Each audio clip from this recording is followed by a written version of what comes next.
తమ్మును వెంబడించిన ఆత్మ సంబంధమైన బండలోనిది త్రాగిరి. ఆత్మ సంబంధమైన బండలోనిది త్రాగిరి. ఆ బండ క్రీస్తే. ఆ బండ క్రీస్తే. దేవుని నామానికి మహిమ కలుగును గాక.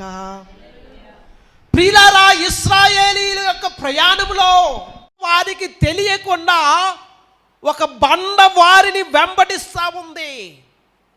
వారి అవసరతను తీర్చడానికి, వారి దప్పికను తీర్చడానికి, వారి దాహమును తీర్చడానికి వారికి తెలియని రీతిలో ఒక బండ వారిని వెంబడిస్తూ ఉంది. దేవుని నామానికి మహిమ కలుగును గాక. వారందరూ ఆత్మ సంబంధమైన ఆ బండలోనిది త్రాగిరి. ఆ బండ క్రీస్తే. దేవుని నామానికి మహిమ కలుగును గాక. అందుకే చెప్తూ ఉన్నాను, మోషే